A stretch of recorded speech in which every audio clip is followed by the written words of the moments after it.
जितने रुपए का लाभ हुआ है, रुपए में तो आप निकाल ही लेंगे, नीचे वाले सवाल एग्जाम्पल के तौर पर दिए हैं कि लाभ रुपए में कैसे निकालेंगे जी, निकालेंगे, वो तो निकल जाएगा। अपॉन में सीपी, वही बात आ गई, क्योंकि लाभ परसेंट जब भी देखना है सीपी जरूर चाहिए। ठीक है, आपके एसपी का फिर कोई वैल्यू नहीं है क्या इसमें? सेलिंग प्राइस का कोई वैल्यू नहीं होता, कोई जरूरत नहीं होती क्या?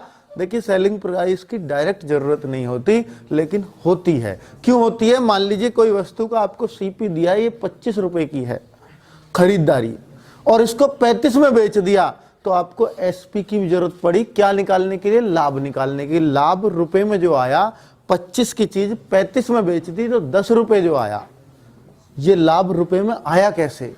क्योंकि आपको एसपी भी पता था, सीपी भी पता है, मतलब आपको सेलिंग प्राइस भी पता है और कॉस्ट प्राइस भी पता है, तभी तो आप निकाल पाए ये 10 रुपए क्या है। ठीक है, ये 10 रुपए प्रॉफिट है, ये 10 रुपए लाभ है। तो लेकिन प्रॉफिट का परसेंटेज कैसे निकालेंगे? उसके लिए फॉर्मूला है कि जो 10 रुपए का लाभ है अपॉन सीपी करें, 25 करें गुणा 100, तो वो परसेंटेज आपको पता चल जाता है कितना है। ठीक है, सेम हानि में है, ये 25 रुपए का पेन मैं इसको 20 में दे दूं तो मुझे नुकसान हो गया, तो मैं कहूंगा 5 रुपए का नुकसान है। रुपए में सब बता देते हैं, तो नुकसान 5 रुपए का, अपॉन अब भी सीपी रखा जाएगा, 25 ही रखा जाएगा, गुणा 100। बस इतनी सी बात है और कुछ नहीं है। ठीक है, प्रैक्टिकली बात समझ में आई कि भाई वो क्यों होता है। ठीक है, चलिए अब मैं आपको क्वेश्चंस देता हूं। किसी वस्तु को 1200 रुपए में खरीद कर, ध्यान देना, वही 1200 रुपए का जैसे ये पेन हो, 1500 रुपए में बेचने पर, तो आपने देखा कि 1200 में खरीदी चीज 1500 में बेची, तो सीपी भी है और एसपी भी है। एसपी होता है जितने में बेचे, सीपी होता है जितने में खरीदे, तो वही है। तो आपको दिख गया इनका डिफरेंस, हमेशा सीपी और एसपी का डिफरेंस हमेशा हानि और लाभ आते हैं रुपए वाले। ठीक है, जब भी हानि होगी हमेशा सीपी बड़ा होगा, वो तो आपको दिख रहा है भाई, खरीद 25 बेच दिया 20, अपने आप दिख गया हानि है। तो हानि में हमेशा खरीद बड़ी होती है, रटने की जरूरत नहीं है, समझने की जरूरत है। हानि में हमेशा खरीद बड़ी होगी, लागत ज्यादा आएगी, जब भी तो नुकसान है।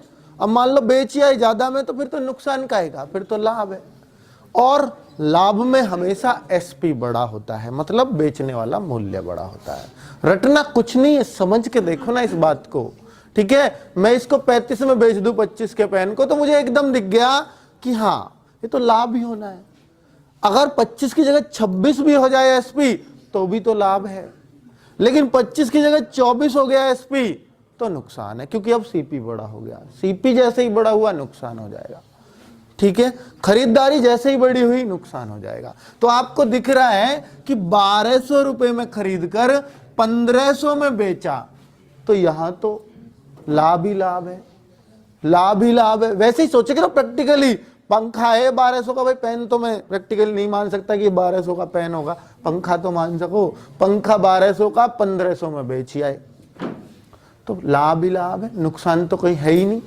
तो वो लाभ का परसेंट उसको चाहिए, लाभ का परसेंट उसको चाहिए। यहां तो साफ साफ समझ में आ गया लाभ, एकदम देखते ही।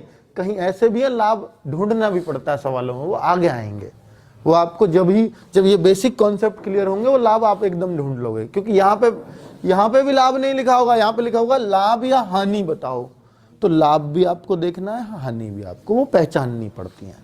वो आगे की बात है, कोई दिक्कत नहीं, वो सब एकदम स्टेप वाइज स्टेप क्लियर होता जाएगा।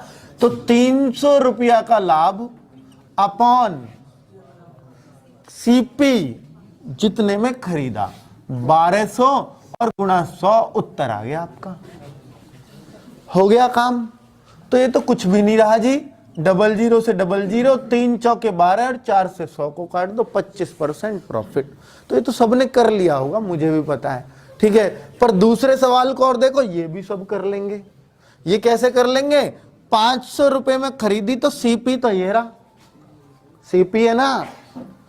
वस्तु को 450 में बेचने से ये रहा एसपी।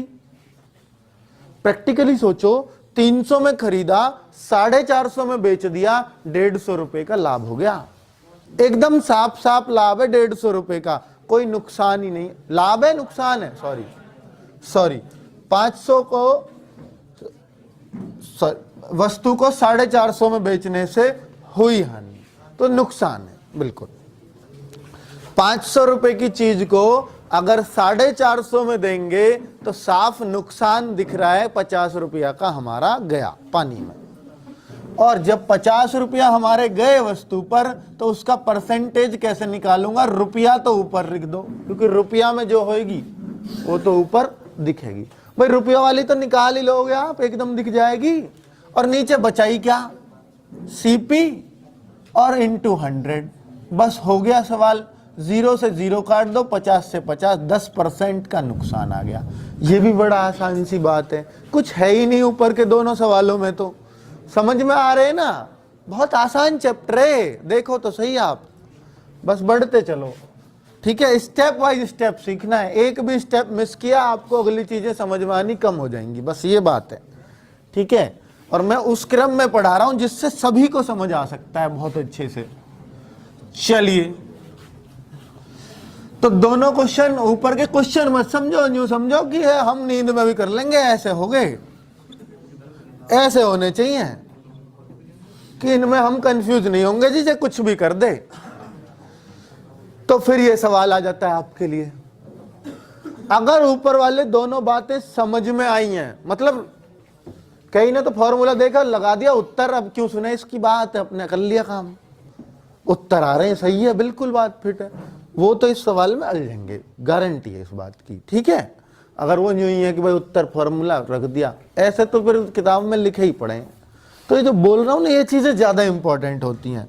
120 रुपए में किसी वस्तु को बेचने पर 30 रुपए का प्रॉफिट हुआ, लाभ हुआ। ठीक है, आपको लाभ का परसेंटेज, फॉर्मूला फिर भी वही है, और लाभ भी देखो इस बार खुद ही निकाल के दे रखा, तो 30 रुपया भी रख दूंगा, खुद दे रखा कि नहीं रुपए में लाभ, तो 30 यहां रख दूंगा। बात है सीपी की। सीपी क्या इस सवाल में, जिसने सीपी देख लिया सवाल खत्म कर दिया। यूं मान लो, क्या ये सीपी है? अरे तो एसपी है, बेचा इतने में। तो जब तक सीपी नहीं पता तब तक इस सवाल को हल नहीं कर सकते। और सीपी निकालने में दिक्कत क्या? आपके पास कोई किताब है, ध्यान देना, प्रैक्टिकली सोचना, कोई किताब है, किताब 120 रुपया में बेच के आ गया मैं बाजार में, सोच के देखो ऐसे 120 रुपया तुम्हारे दिमाग में आना चाहिए, एक 100 का नोट और एक 20 का नोट लिया है। 120 रुपया में किसी वस्तु को बेच आया, 30 रुपया मुझे इसमें से।